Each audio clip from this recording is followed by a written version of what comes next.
Hi അസ്സാം വലൈക്കും. എല്ലാവർക്കും സുഖമല്ലേ? ഞാൻ സുൽഫത്താണ്. പുതിയൊരു വീഡിയോയിലേക്ക് എല്ലാവർക്കും സ്വാഗതം. അപ്പോൾ ഞാൻ മുമ്പൊരു വീഡിയോ ഇട്ടിട്ടുണ്ടായിരുന്നു സർവിക്കൽ ഡിസ്ക് ബൾജിനെ കുറിച്ചും അത് റിലേറ്റഡ് ആയിട്ടുള്ള കുറച്ച് കാര്യങ്ങളൊക്കെ വെച്ചിട്ട്. അപ്പോൾ അതിൽ കുറച്ച് കാര്യങ്ങൾ പറയാൻ ബാക്കി വെച്ചിട്ടുണ്ടായിരുന്നു. സർജറി ടൈമിലുള്ള ആ ഒരു എക്സ്പീരിയൻസും പിന്നെ ആഫ്റ്റർ സർജറിയെ കുറിച്ചും ഇതൊന്നും ഞാൻ പറഞ്ഞിട്ടുണ്ടായിരുന്നില്ല. അപ്പോൾ അതിന് വേണ്ടിയിട്ടാണ് ഈ വീഡിയോ. ഈ വീഡിയോ ചെയ്ത് തന്നെ നമ്മളെപ്പോലെ അറിയാൻ വേണ്ടിയിട്ട് കുറേ ആൾക്കാരുണ്ടാവുമല്ലോ.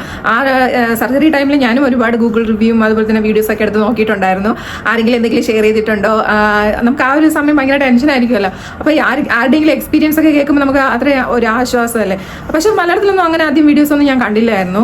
അപ്പോൾ അങ്ങനെ കുറേ വീഡിയോസൊക്കെ ഞാൻ നോക്കിയിട്ടുണ്ടായിരുന്നു കേട്ടോ. അതിൻ്റെ ഒരു എക്സ്പീരിയൻസ് ആർക്കെങ്കിലും ഒരു ഇൻഫർമേഷൻ ആവുകയാണെങ്കിൽ അത്രയും നല്ലതല്ലേ.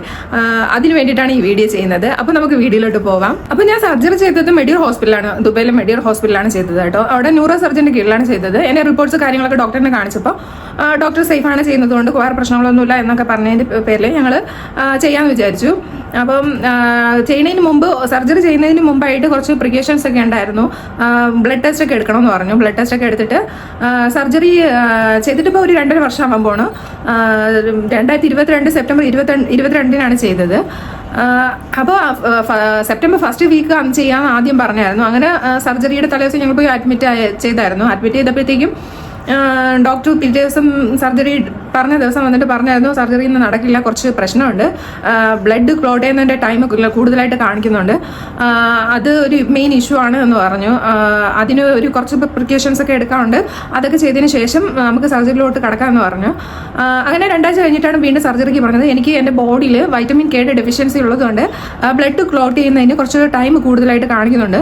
അപ്പോൾ അന്ന് വരെ ഇതൊന്നും ഒരു പ്രശ്നമായിട്ട് എനിക്ക് തോന്നിയിട്ടില്ല, നോട്ടീസ് ചെയ്തിട്ടില്ലായിരുന്നു. എൻ്റെ പ്രസവമൊക്കെ സിസേറിയൻ ആയിരുന്നു. ആ ടൈമിൽ വലിയ ഇഷ്യൂസ് ഒന്നും ഉണ്ടായില്ല, വലിയ ഇഞ്ചുറീസ് ഒന്നും അങ്ങനെ ബോഡിയിൽ വരാത്തതുകൊണ്ട് ഇത് ഞങ്ങൾക്ക് അറിയാൻ പറ്റാത്തതായിരിക്കും. അങ്ങനെ സർജറിക്ക് 2 ദിവസം മുമ്പ് പോയിട്ട് പ്ലാസ്മ ബോഡിയിൽ കയറ്റിയായിരുന്നു. അപ്പോൾ പ്ലാസ്മ ബോഡിയായിട്ട് എങ്ങനെ അത് റിയാക്ട് ചെയ്യുന്നു എന്ന് നോക്കാൻ വേണ്ടിയിട്ടായിരുന്നു അത്. അപ്പോൾ കുഴപ്പമില്ല, എനിക്ക് വേറെ അലർജീസ് ഒന്നും ഉണ്ടായില്ല. അതുപോലെ തന്നെ തലച്ചുറ്റിലോ വോമിറ്റിംഗ് സെൻസേഷനോ അങ്ങനെ ഒന്നും ഉണ്ടാവാത്തതുകൊണ്ട് സെപ്റ്റംബർ 21 പോയി അഡ്മിറ്റ് ആവാൻ പറഞ്ഞു. അങ്ങനെ അഡ്മിറ്റ് ചെയ്തു. തലേ ദിവസം രാത്രിയും പ്ലാസ്മയും അതുപോലെ വൈറ്റമിൻ കെയുടെ ട്രിപ്പൊക്കെ ഇട്ടായിരുന്നു. ആ ദിവസം രാവിലെയാണ് സർജറി. പക്ഷേ തലേ ദിവസം എനിക്ക് ഒട്ടും ഉറങ്ങാൻ പറ്റിയിട്ടുണ്ടായിരുന്നില്ല. ഈ ഭയങ്കര ടെൻഷനായിരുന്നു, ഒട്ടും തന്നെ ഉറക്കം വന്നില്ല. പിന്നെ രാവിലെ ഒരു 9 മണിയൊക്കെ ആയപ്പോഴത്തേക്കും ഡോക്ടേഴ്സൊക്കെ വന്നു. അങ്ങനെ സർജറിക്ക് വേണ്ടിയിട്ട് എന്നെ കയറ്റിയായിരുന്നു. ഏകദേശം ഒരു 4 മണിക്കൂർ നീടുന്ന ഒരു പ്രൊസീജിയറായിരുന്നു കേട്ടോ. സർജറിക്ക് തിയേറ്ററിനകത്ത് കയറ്റിയപ്പോഴത്തേക്കും ഭയങ്കര ടെൻഷനൊക്കെ ആയിരുന്നു. അപ്പോൾ ഞാൻ കയറിയ ടൈമിൽ 2-3 ഡോക്ടേഴ്സും 2-3 നേഴ്സുമാരെയൊക്കെയാണ് കണ്ടത്. പിന്നെ ആ ടൈമിൽ തന്നെ അവർ എൻ്റെ അടുത്ത് എന്തോ ചോദിച്ചു, ഞാൻ അതിന് റിപ്ലൈ കൊടുത്തു. എനിക്ക് പിന്നെ അതിൽ ഒരു ഡോക്ടർ വന്ന് എൻ്റെ തലയിൽ ഇങ്ങനെ തടവിയത് മാത്രമേ എനിക്ക് ഓർമ്മ ഉണ്ടായിരുന്നുള്ളൂ. അപ്പോഴത്തേക്കും അനസ്തേഷ്യയുടെ ആ ഒരു ഇതിൽ ഞാൻ പിന്നെ മയങ്ങിപ്പോൾ ഒന്നും അറിഞ്ഞില്ല. സത്യത്തിൽ ഒരു പെയിനോ ഒന്നും ഞാൻ അറിഞ്ഞില്ല. പിന്നെ ഒരു ഡോക്ടർ വന്നിട്ട് തട്ടി വിളിച്ചതിന് ശേഷമാണ് എനിക്ക് ഓർമ്മ വന്നത്. അപ്പോഴത്തേക്കും സർജറി കഴിഞ്ഞായിരുന്നു. ആ സമയത്ത് വേറെ കുഴപ്പമൊന്നുമില്ലായിരുന്നു. കഴിഞ്ഞ സമയത്ത് ഒരു ചെറിയൊരു പെയിന് പോലെ എനിക്ക് ലെഫ്റ്റ് സൈഡിൽ തോന്നിയായിരുന്നു, ഒരു വലിച്ചിൽ പോലെ തോന്നിയായിരുന്നു. അപ്പോൾ ഡോക്ടർ അത് ഇങ്ങോട്ട് തന്നെ ചോദിച്ചു അങ്ങനെ ആ ഭാഗത്ത് എനിക്ക് പെയിൻ ഉണ്ടോ എന്ന്. അപ്പോൾ തന്നെ അതിന് വേണ്ടിയിട്ടുള്ള മെഡിസിൻ എന്തോ തന്നായിരുന്നു, അതും എനിക്ക് അറിയാൻ പറ്റില്ല. പിന്നെ നെക്കിൽ കോളർ ഇട്ടിട്ടുണ്ടായിരുന്നു, ഒരു സ്റ്റിഫ് ടൈപ്പിലുള്ള കോളറായിരുന്നു. അത് 1.5 മാസം വരെ ഞാൻ യൂസ് ചെയ്തിട്ടുണ്ടായിരുന്നു. അത് ഊരി മാറ്റാനേ പാടുണ്ടായിരുന്നില്ല. കഴുത്തിൻ്റെ ഫ്രണ്ട് സൈഡിലൊന്നാണ് കട്ട് വന്നത്. അത് 14 സ്റ്റിച്ച് ഉണ്ടായിരുന്നു.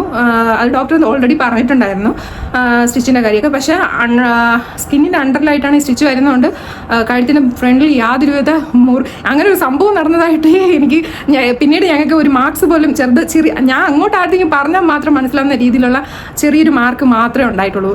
അല്ലാതെ മാർക്സോ കാര്യങ്ങളോ ഒന്നും ഉണ്ടായിട്ടുണ്ടായിരുന്നില്ല. അത് ഒരു വല്ലാത്തൊരു നമുക്ക് കഴുത്തിലൊക്കെ ഒരു മാർക്ക് വരിക എന്ന് പറയുന്നത് വല്ലാത്തൊരു ഇതല്ലേ. പക്ഷെ ഒരു മാർക്കോ കാര്യങ്ങളോ ഒന്നും ഉണ്ടായിരുന്നില്ല. ഫുൾ ഹാപ്പിയാണ് ആ കാര്യത്തിൽ. പിന്നെ 2 ദിവസമാണ് ഹോസ്പിറ്റലിൽ ഞാൻ ഉണ്ടായിരുന്നത്. ഹോസ്പിറ്റലിൽ ഉണ്ടായിരുന്ന ടൈമിൽ അങ്ങനെ കട്ടിക്കുള്ള ഫുഡോ അങ്ങനത്തെ ഒന്നും തന്നില്ല. അതൊരു 2 ആഴ്ച വരെ ലിക്വിഡ് ഐറ്റംസ് ആണ് കഴിച്ചത്. കാരണം നമുക്ക് ഫുഡ് കഴിച്ചിറക്കാൻ 2-3 ദിവസം നല്ല പാടായിരുന്നു എനിക്ക് ഫുഡ് കഴിച്ചിറക്കാൻ വേണ്ടിയിട്ട്. കാരണം സ്റ്റിച്ച് കാര്യങ്ങളൊക്കെ ഉള്ളതുകൊണ്ട്. പിന്നെ പിറ്റേ ദിവസം തന്നെ അവർ എന്നെ ബെഡിൽ നിന്ന് എണീപ്പിച്ച് നടക്കാൻ വേണ്ടിയിട്ടും അതുപോലെ തന്നെ ബാക്കിയുള്ള ചെറിയ ചെറിയ എക്സസൈസ് കാര്യങ്ങളൊക്കെ പറഞ്ഞു തന്നായിരുന്നു. അതൊക്കെ പിന്നെയും വീട്ടിലിരുന്ന് ചെയ്യാനൊക്കെ പറഞ്ഞായിരുന്നു. വീട്ടിൽ വന്ന് ഒരു 1 മാസം വരെ നമ്മൾ കഴുത്ത് പോലും കുനിഞ്ഞ് ഒന്നും നോക്കാനോ അല്ലെങ്കിൽ ബെൻഡ് ചെയ്ത് നമുക്ക് ഒന്നും ചെയ്യാനോ ഒന്നും പാടില്ല. അത് 3 മാസം വരെ ഞാൻ ബെൻഡ് ചെയ്തിട്ടില്ല. 6 മാസം വരെ വെയിറ്റോ അങ്ങനത്തെ സംഭവങ്ങളൊന്നും തൂക്കിയിട്ടില്ല. അത് ജസ്റ്റ് ഒരു 1 കിലോയുടെ സാധനം പോലും ഞാൻ വെയിറ്റ് തൂക്കിയിട്ടില്ല. ഇപ്പോഴും വലിയ വെയിറ്റ് ഒരു 5 കിലോയ്ക്ക് മേളിലോട്ടുള്ളതൊന്നും ഞാൻ അങ്ങനെ തൂക്കാറില്ല. അതുപോലെ തന്നെ ഈ സർജറി ചെയ്ത ടൈമിൽ എൻ്റെ ഫാമിലി തന്ന സപ്പോർട്ട് വലിയ സപ്പോർട്ടായിരുന്നു കേട്ടോ. എൻ്റെ ഹസ്ബൻഡാണെങ്കിലും എന്നെ ഭയങ്കര നല്ല രീതിയിലാണ് നോക്കിക്കൊണ്ടിരുന്നത്. വെയിറ്റ് എടുക്കാതെയും അതുപോലെ തന്നെ ബെൻഡ് ചെയ്യാതെയും. ഞാൻ ചില സമയം ഞാൻ മറന്നു പോകാറുണ്ട് ഈ കാര്യങ്ങളൊക്കെ. അപ്പോഴേക്കാണ് കൂടുതൽ ഓർമ്മിപ്പിക്കാറ്. ഇതുവരെ എന്നെ കെയർ ചെയ്ത് നല്ല രീതിയിൽ കൊണ്ടുവന്നതും ഞാൻ ഈ ഒരു രീതിയിൽ ഇവിടെ ഇരുന്ന് സംസാരിക്കാനൊക്കെ കാരണം തീർച്ചയായിട്ടും എൻ്റെ ഹസ്ബൻഡ് തന്നെയാണ്. എൻ്റെ മക്കളും ഫാമിലി, എൻ്റെ ഉമ്മ, എല്ലാവരും, അതുപോലെ തന്നെ എൻ്റെ ഇക്കാടെ ഉമ്മയും പാപ്പയും എല്ലാവരും എന്നെ ഒരുപാട് സപ്പോർട്ട് ചെയ്തതുകൊണ്ടാണ് തീർച്ചയായിട്ടും ഞാൻ ഇങ്ങനെ ഇരുന്ന് സംസാരിക്കുന്ന ഒരു രീതിയിൽ ഇവിടെ എത്തിയത്. സർജറി കഴിഞ്ഞെന്ന് വെച്ചാൽ നമ്മൾ നോർമലി പഴയ പോലെ ആകും എന്ന് വിചാരിക്കേണ്ട. നമ്മൾ അത് എപ്പോഴും കെയർ ചെയ്ത് നമ്മുടെ ലൈഫ് ലോങ് നമ്മൾ കൊണ്ടുപോകേണ്ട ഒരു സംഭവമാണ്. വലിയ വെയിറ്റോ ബെൻഡ് ചെയ്തുള്ള പണികളൊന്നും അധികം ചെയ്യാതിരിക്കുകയാണെങ്കിൽ നമുക്ക് ഈ സർജറി കൊണ്ട് യാതൊരു ബുദ്ധിമുട്ടും ഉണ്ടാകാൻ പോകില്ല. പിന്നെ ഞാൻ സർജറി കഴിഞ്ഞ് ഹോസ്പിറ്റലിൽ നിന്ന് വന്നതിന് ശേഷം ഒരു 2 ആഴ്ച കഴിഞ്ഞിട്ട് പിന്നെ ഫിസിയോതെറാപ്പി സ്റ്റാർട്ട് ചെയ്തായിരുന്നു. അതൊരു 3 മാസം കണ്ടിന്യൂ ചെയ്തായിരുന്നു. പിന്നെ അവർ കുറച്ച് എക്സസൈസ് കാര്യങ്ങളൊക്കെ ചെയ്തു തന്നായിരുന്നു. അത് ഞാൻ ഇപ്പോഴും കണ്ടിന്യൂസ് ചെയ്യുന്നുണ്ട്. അത് ചെയ്തില്ലെങ്കിൽ എനിക്ക് ബുദ്ധിമുട്ട് തോന്നാറുണ്ട്. ഒരു 2 ദിവസത്തിൽ കൂടുതൽ എക്സസൈസ് സ്റ്റോപ്പ് ചെയ്യുകയാണെങ്കിൽ കൈകൈ ഹെവിനെസ് തോന്നാറുണ്ട്. തലയിലോട്ട് ഒരു മരവിപ്പല്ല, ഒരു വേദന, കഴുത്തിൽ പെയിനും വലിച്ചിലൊക്കെ തോന്നാറുണ്ട്. അപ്പോൾ അത് മുടക്കാതെ ചെയ്യണമെന്ന് ഡോക്ടറും പറഞ്ഞിട്ടുണ്ടായിരുന്നു. അതിപ്പോൾ മുടങ്ങാതെ അങ്ങനെ ചെയ്യുന്നുണ്ട്. പിന്നെ വേറെ മെഡിസിൻസ് ഒന്നും ഇപ്പോഴൊന്നും അങ്ങനെ കഴിക്കുന്നില്ല. പിന്നെ ന്യൂറോബീനും വൈറ്റമിൻ ഡി ഒക്കെ അതിൻ്റെ സപ്ലിമെൻറ്റ്സ് ഇടയ്ക്കിടയ്ക്ക് കഴിക്കാറുണ്ട്. അല്ലാതെ വേറെ പ്രശ്നങ്ങളൊന്നുമില്ല. പിന്നെ ഈ കൂടുതൽ സ്ട്രെയിൻ ചെയ്യുമ്പോഴത്തേക്കും വീണ്ടും പഴയ പെയിൻ അല്ല, എന്നാലും ഒരു പെയിന് ആർട്ടിഫിഷ്യലിൻ്റെതായ ഒരു ഇത് കാണിക്കണമല്ലോ. അപ്പോൾ ആ ഒരു പെയിൻ എനിക്ക് തോന്നാറുണ്ട്. ഇടയ്ക്കിടയ്ക്ക് എന്തെങ്കിലുമൊക്കെ കൂടുതലായിട്ട് സ്ട്രെയിൻ ചെയ്യുന്ന ടൈമിൽ എന്നെ ഇവിടെ ഇൻസെർട്ട് ചെയ്തിട്ടുണ്ട് എന്ന് എന്നെ ഓർമ്മിപ്പിക്കുന്ന രീതിയിൽ ഇടയ്ക്കിടയ്ക്ക് ഒരു പെയിനും കാര്യങ്ങളൊക്കെ വരാറുണ്ട്. അപ്പം നമ്മൾ എത്രത്തോളം കെയർ ചെയ്ത് പോകുന്നോ അത്രത്തോളം സേഫായിട്ട് വേറെ പ്രശ്നങ്ങളൊന്നും ഉണ്ടാക്കില്ല ഈ സർജറി എന്നതാണ് എൻ്റെ ഒരു അനുഭവം കൊണ്ട് എനിക്ക് തോന്നിയത്. അപ്പോൾ ഇത്രയാണ് വീഡിയോ ഞാൻ വൈൻഡപ്പ് ചെയ്യാണ്.